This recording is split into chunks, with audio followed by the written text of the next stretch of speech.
በጦርነት እሳት፣ በፖለቲካ ቀውስ፣ በማንነት ስደትና በጂኦፖለቲካዊ ሽኩቻዎች በሚታመሰው የዛሬው ዓለም ውስጥ የሰው ልጅ መከራና የጽናት ታሪክ በየቀኑ አዳዲስ ምዕራፎችን እያስተናገደ ይገኛል። የሰው ልጅ ከጥንት ጀምሮ የተሻለና አስተማማኝ ሕይወት ፍለጋ አሊያም ከሞትና ከስቃይ ለመሸሽ ሲል ከአንድ ቦታ ወደ ሌላ ቦታ ሲንቀሳቀስ መኖሩ የሚታወቅ እውነታ ነው። ይሁን እንጂ በዘመናዊው ዓለም ታሪክ ውስጥ የግዳጅ መፈናቀልና ዓለም አቀፋዊ ስደት እንደ ዛሬው ጊዜ የዓለማችን ትልቁ የሞራል የሰብአዊነትና የፖለቲካ ፈተና ሆኖ እንደማያውቅ ተንታኞች ያስረዳሉ። የተባበሩት መንግስታት ድርጅት የስደተኞች ኮሚሽን በቅርቡ ይፋ ያደረገው ዓመታዊ የጥናት ሪፖርትም የሰው ልጅ ነስቃይና የጽናት ጉዞ ቁልጭ አድርጎ የሚያሳይ አዲስ ገጽታ ይዞ ብቅ ብሏል። ለብዙ አስርተ ዓመታት ያለማቋረጥ በእጅጉ ሲጨምር የነበረው የዓለም አቀፍ ስደተኞች ቁጥር ላለፉት 10 ዓመታት ለመጀመሪያ ጊዜ መጠነኛ ቅናሽ አሳይቷል።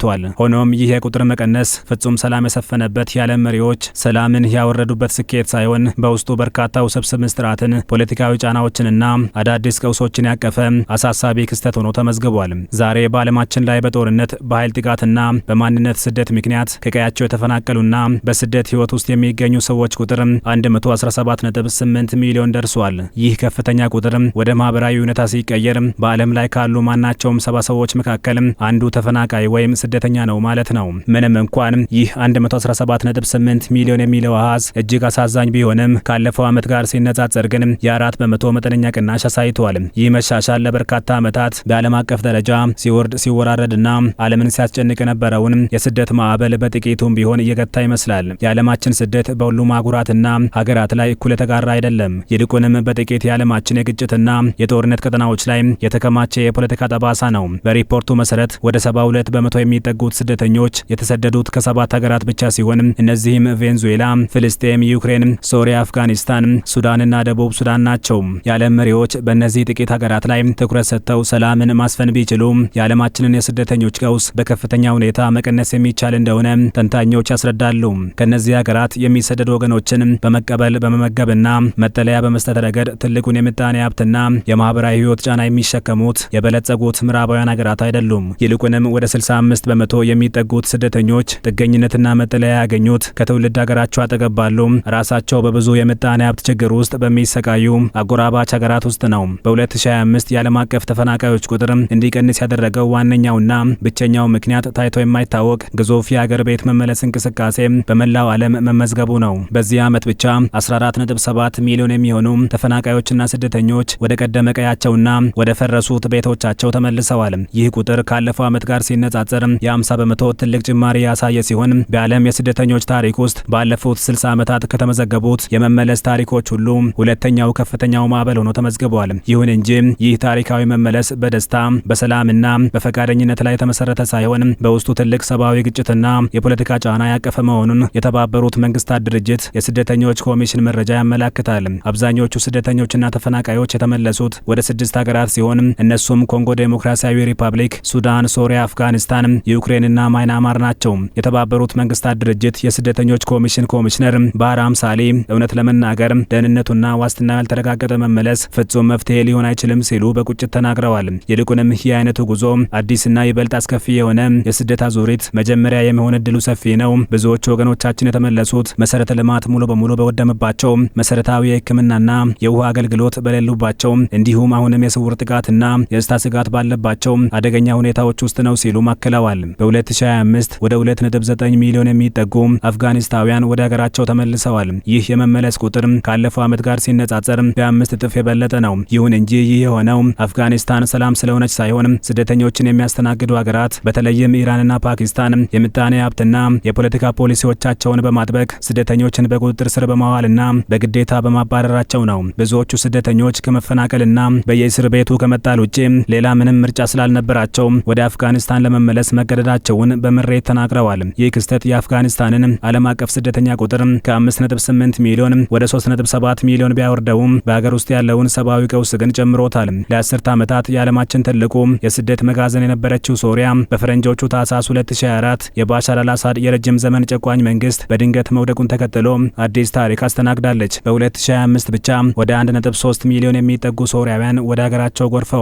ምንም እንኳን አምባገነኑ መሪ ቢወገድም ሀገሪቱ ግን አሁንም በውስጥ ሽኩቻ፣ በፈረሱ ከተሞች፣ በምጣኔ ሀብት መላሸቅና አልፎ አልፎ በሚከሰቱ የትጥቅ ግጭቶች የምትታመስ በመሆኗ የተመላሾች ህይወት አሁንም በትልቅ ትልቅ ችግር ውስጥ ይገኛል። ሪፖርቱ በ2025 የተመዘገበውን በጎ የቁጥር ቅናሽ ተስፋ በሚሸፍንና የዓለምን ማህበረሰብ ልብ በሚያደማ መልኩ በ2026 መጀመሪያ ላይ የተቀሰቀሰውን አዲስ ቀውስ ይፋ አድርጓል።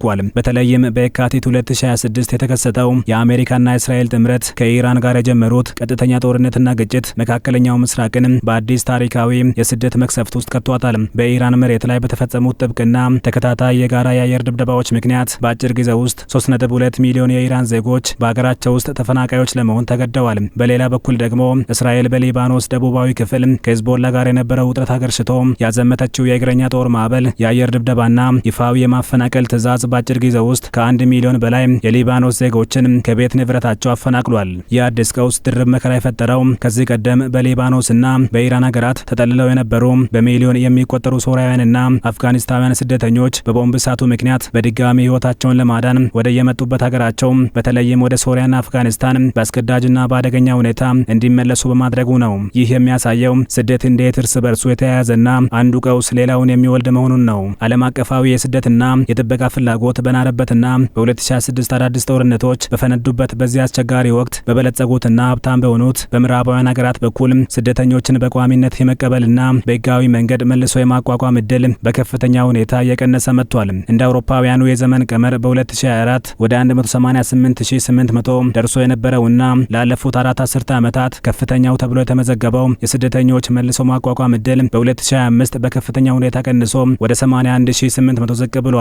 ለዚህ ታሪካዊ ማሽቆልቆል ዋነኛውና ትልቁ ምክንያት አሜሪካ የምትቀበለውንና የምታጸድቀውን የስደተኞች ቁጥር በከፍተኛ ደረጃ ማቋረጧና መክታቷ እንደሆነ ሪፖርቱ በግልጽ አሳይቷል። ይህም በዓለማችን ላይ በጦርነት ለተጎዱ 2.9 ሚሊዮን እጅግ ተጋላጭ ስደተኞች የተዘረጋውን የተስፋ በር የዘጋ ክስተት ሆኗል።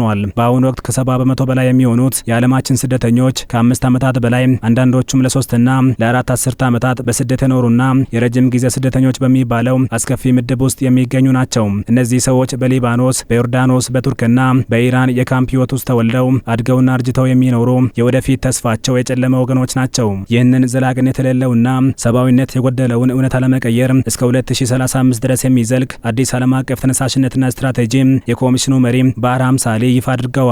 የረጅም ጊዜ ስደት ሰለባ የሆኑና ዘላቂ የሰብአዊ እርዳታ የሚጠባበቁ ስደተኞችን ቁጥር በሚቀጥሉት 10 ዓመታት ውስጥ በ50 በመቶ መቀነስ፣ ስደተኞችን በካምፕ ውስጥ ዘግቶ እርዳታ ከማቅረብ ይልቅ በታዳጊና መካከለኛ ገቢ ባላቸው አስተናጋጅ ሀገራት ውስጥ የስራ ዕድል፣ የንግድ ፍቃድና የትምህርት አቅርቦት እንዲያገኙ በማድረግ ራሳቸውን እንዲችሉ መደገፍና የፍቃደኝነት መመለስን ማበረታታት፣ የሰብአዊ ቪዛዎች ማስፋፋትና የሶስተኛ ሀገር መልሶ ማቋቋምን ከሀገራት ምጣኔ ሀብት ጋር ማቀናጀት የስደተኞች ኮሚሽን ይፋ ያደረጋቸው ስትራቴጂዎች ናቸው። የተባበሩት መንግስታት ድርጅት የስደተኞች ኮሚሽን ኮሚሽነር ባህራም ሳሊ ራሳቸው በአንድ ወቅት ከኢራቅ የተሰደዱ የቀድሞ ስደተኛና ፕሬዝዳንት እንደነበሩ በማስታወስ ለዓለም መገናኛ ብዙሃን ሲናገሩ የሰብአዊ እርዳታና ድጋፍ መሪዎች የተቀረጹት ለድንገተኛ አደጋ ጊዜ ጊዜያዊ ምላሽ ለመስጠት እንጂ ሙሉ አንድን ትውልድና ህዝብ ለዘላለም በእርዳታ መስመር ላይ ለማሰለፍና ለማንከባለል አይደለም። ይህ አካሄድ በፍጹም ዘላቂ ሊሆን አይችልም ብለዋል። ይፋ የሆነው የዓለም ስደተኞች ሪፖርት እንደሚያሳየው ምንም እንኳን በ2025 የቁጥሮች መጠነኛ ቅናሽ ቢታይም የሰው ልጅ የስደት ስቃይ ግን ገና መዋቅራዊና ዘላቂ መፍትሄ አላገኘም። በተለይም የ2026 አዲስ የመካከለኛው ምስራቅ ቀውስ እንደሚያሳየን ዓለም አቀፉ ማህበረሰብና የሀያላን ሀገራት መሪዎች ለጦርነቶች፣ ለወረራዎችና ለጂኦፖለቲካዊ ሽኩቻዎች እውነተኛ ፖለቲካዊ መፍትሄና ሰላም ማስፈን እስካልቻሉ ድረስ ዛሬ በግፊትና በጭንቀት ወደ ሀገራቸው የተመለሱት በሚሊዮን የሚቆጠሩ ዜጎች ነገ በሌላ አዲስ የጦርነት ማዕበል ዳግም የባህርና የበረሃ ስደተኞች የመሆናቸው ጠፈንታ የስቃይ ሆኖ ይቀጥላል የሚሉ ተንታኞች ዓለም የሚያስፈልጋት የስደተኞችን ድጋፍ መጨመር ሳይሆን ስደትን የሚወልዱ የጦርነት አባዜዎች መቆማቸውን ነው ባይ ናቸው።